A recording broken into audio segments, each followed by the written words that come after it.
Welcome to the Real News Network. I'm Paul Jay in Washington. January 17th this year is Martin Luther King Day. A couple of quotes from Martin Luther King that you might not hear at most celebrations go like this. I'm convinced that if we are to get on the right side of the world revolution, we as a nation must undergo a radical revolution of values. We must rapidly begin to shift from a thing-oriented society to a person-oriented society when machines and computers, profit motives, and property rights are considered more important than people. The giant triplets of racism, militarism, and economic exploitation are incapable of being conquered. And our only hope today lies in our ability to recapture the revolutionary spirit and go out into a sometimes hostile world, declaring eternal hostility to poverty, racism, and militarism. Martin Luther King called for hostility against racism, militarism, poverty, not for civility. These days, civility is the watchword. Now joining us to talk about what happens to revolutionaries, people with revolutionary spirit, when they have days named after them, is Jared Ball. Jared Ball is an assistant professor of communications studies at Morgan State University, an independent journalist, and for 4 years on an American aircraft carrier. Thanks for joining us, Jared. It's a pleasure. So what's your take on what's happened to the memory of Martin Luther King? Well, annually it's distorted, re-imaged, and repackaged into something that the state can continue to use. It's taken away from the king that actually existed and turned into something that will support the policies that he was actually advocating against sort of in perpetuity. So every year we're asked to forget some of the quotes that you just played, and we're asked to forget his criticisms of capitalism, of racism and militarism. And we're asked to forget that he was a supporter of world revolution. We're asked to forget that he was a staunch supporter of labor. And as you said, or as you played in the clip, that he was advocating for divine dissatisfaction with the state and all of its harmful effects. And the violence of the state, the violence of its economic models as they impact people here and abroad. So why does the conservative icon, President Reagan, sign a declaration to have a Martin Luther King Day? Well, I mean, in many ways, it's, Howard Zinn used to say that omission is worse than lying. If you lie to someone, you leave a trail. If you omit something, you leave no trail for people to investigate and discover the truth. Dr. King was probably too big to fully omit, and there was enough of a groundswell in this country and around the world, given even the anti-apartheid movement and other struggles that were happening at the time that were, sort of capturing the minds of good, well-meaning people all around the world. And in this country, a strong push to get some sort of commemoration for somebody who was so well-loved that you can't omit him. So let's honor him. We'll prop him up every year. He did it begrudgingly, of course. I mean, Reagan didn't, And then every year we'll remind people of a version of King that didn't actually exist, but that will help people settle into an acceptance of what's still going on, all of which, again, King was aggressively trying to organize us to wipe out. I guess one part of it is good, because at least it makes every year people talk about this and gives us an opportunity to have a discussion. But is this also about trying to eliminate the significance of that civil rights uprising in the 1960s, just how profound that was? Well, in part, it's to do just that. It's also to give the impression that that movement was successful and could be put into the dustbins of history, sort of from time to time, happily we could look back on it and smile and have fond memories of the hard times that we have overcome and so on and so forth. And then, of course, forget that almost everything that Dr. King was trying to get us to get rid of was actually worsening. And to this day is, in some aspects, still worsening. Well, then what do you make of President Obama's back and forth with Reverend Wright, the well-renowned speech he made on race, but more or less said that the sort of systemic racism that Wright was talking about is of the past, and people like Wright, he kind of hinted at, have their heads back in the 1960s? Well, I mean, this is the problem, that when people raise, substantive criticism of what's happening now, and look at the conditions of black people, of working people, of Latinos in the world today, and say, hey, a lot of the things that King was saying make sense today. No, let's not look at that. This is not the day of King. We had King's Civil Rights Movement. You got the Civil Rights Act. You got the Voting Rights Act. Let's move on. You don't have the overt signs of an apartheid state that exists in this country. Well, unless you go to certain cities which have essentially apartheid districts. Well, I mean, in reality, socially, in terms of public education and so on, we're as segregated today as ever. So, I mean, but in terms of the overt sign, by which I meant, no niggers allowed signs, no Latinos and dogs allowed on the lawn type stuff. Whites only. They don't say that. They just raise the rent, and then you have the same effect. Can I just say, I think it's also important to note that one of the things I think happens where I almost disagree, when the film Malcolm X was made, and after I saw what was done to Malcolm by Spike Lee and Warner Brothers, I made the argument then that, one of the problems that I have with it, sort of to the contrary of what you were just saying about, at least it gives us a chance to talk about it, is that it wipes out, I think it more blunts discussion rather than encourages it, because people get a sanitized version of these people and they walk away thinking they got enough, or they think that they know enough. And then it blocks further research, further discussion, further critical analysis, and certainly further organization around the principles these people were advocating. So in that way, I think it's almost kind of like we will overfeed you to the point where you will just become stuffed and lazy with it. Tell me what King himself went through a transition, and towards his last period of his life became much more radicalized. His language against the Vietnam War became much, much stronger.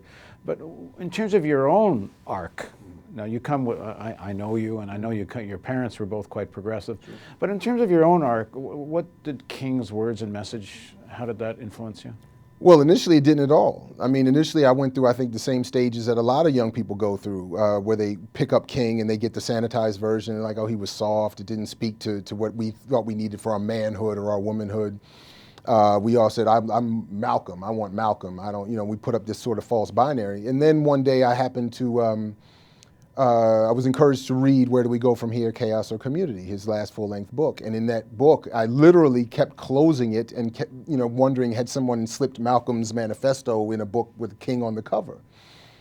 Because you start to realize, wow, King, this argument of the change, we get the mythology that Malcolm changed. And just very quickly, for some of our younger viewers, we're talking about Malcolm X, and if you don't know, you can go to Wikipedia, and lots of places you can go, but some of our viewers are younger, and they're just kind of learning some of this stuff. Go ahead. So we get the impression, we get the mythology about Malcolm X, the post-Mecca Malcolm, where he made changes that, in effect, he didn't make in terms of his analysis, particularly of the United States and Western imperialism.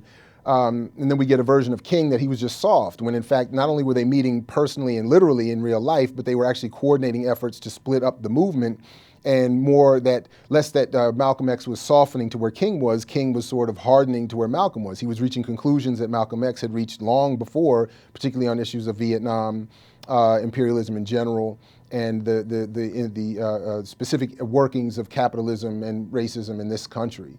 So what we end up getting is a lot of us go through this, again, we create this false binary, Malcolm versus Martin, which one are you? And then we even use it to test one another, like, when you first meet somebody. When one looks at the general publicized, media exposed King celebrations, one sees the kind of King you're talking about, the symbol for racial unity, a man of peace. He's compared to Gandhi and all of this.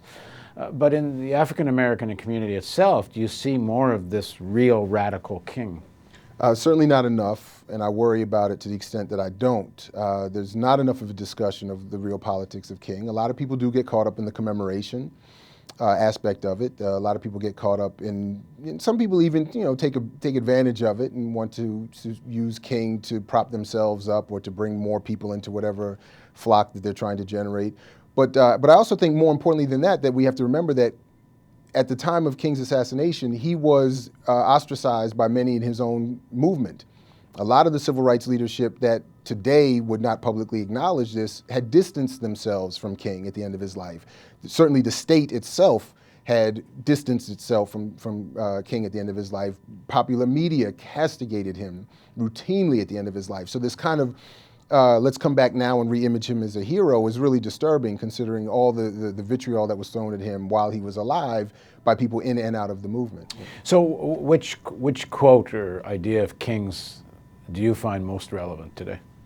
Well, I think a lot of his quotes are most relevant. His statements against mass incarceration, where he talked about the burgeoning prison industrial complex, and where he talked about, even specifically considering what's happening now, is his commemoration is being attached to the terrible events of Arizona recently, where he said, he talked about crime and he talked about real crime. So he would say, yes, he said something to the effect that, yes, it's terrible that black people will commit crimes, but those crimes he called were derivative crimes and derivative crimes of the real crimes of white America.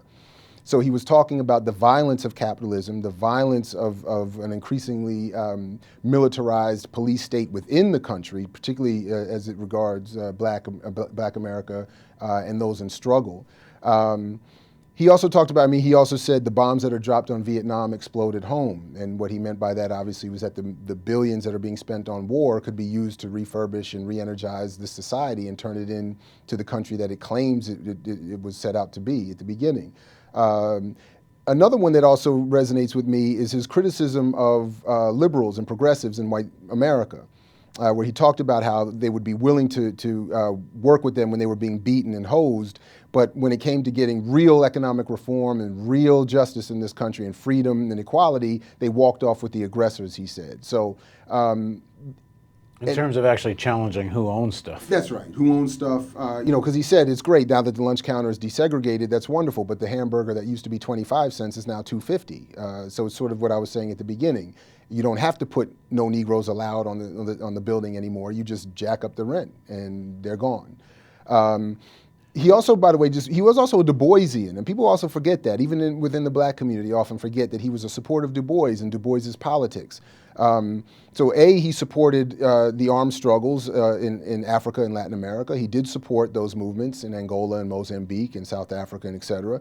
He also was very quick to be critical of the black middle class. Unlike many of the so-called black leaders today, like Oprah or Bill Cosby, who are quick to blame everything on the black poor, King was very different. He said not only in agreement with Du Bois, do we need a talented 10th, but he was also in agreement with Du Bois's own criticism of the talented 10th when Du Bois in 1948 said we need a guiding 100th because this talented 10th wasn't doing, I didn't mean for you to become doctors and dentists and go off into the suburbs and leave your community. I meant for you to take the money and the resources and the expertise that you have to help your people. And this was also King's challenge to those in our community who were standing on the sidelines, letting the poor people do all the work and get all the beatings. But then as we know, looking back, particularly now, King saw it then, it's the middle class that got most of the benefit that came from the civil rights movement. Well, there's a sort of theory, I guess it's akin to trickle-down economics, that if a section of the black community joins the elite, there'll be a sort of a trickle-down effect to the rest of the black community. And then the other piece of that is that the election of President Obama is sort of an achievement of King's dreams, some people say, and there's certainly some belief at least some belief within the black community itself. What do you make of that? Well, again, I think you can only make that assertion if you accept what I'm describing as a bastardized version of King's image. The real King, the real politics of King would not have accepted, I think, I can't think of anything actually that Dr. King would have accepted or found acceptable in the presidency of Barack Obama. He was not one for just show change or, sort of what they called in terms of African liberation, flag independence. He was not for that. I mean, he was very clear. He said very clearly, he made the analogy, a football analogy, apt at this time. I mean, he said the civil rights movement was like rushing the ball to the 50-yard line and putting it down and claiming touchdown. So he's very clear. This is not a game. This is not, we don't want a bill. He even said very clearly, this, our freedom can't come at the end of a Johnson signature. It can't come at a bill or an act. President Johnson, yes. It comes from our collective work with other people who are concerned along with us to change the society, to have the radical revolution of values that he talked about. So I don't think the real king that existed, the real king that became a threat to national security as described in the pages of the Washington Post, not less than 90 days before his assassination, that king cannot be, is inconsistent, incompatible with what we're seeing today. And I think those who would make those attachments, try to make that connection between King and Obama, and that line that came out that Rosa sat so King could walk, so Obama could run, so we could fly, is just not the reality of the politics of Dr. King.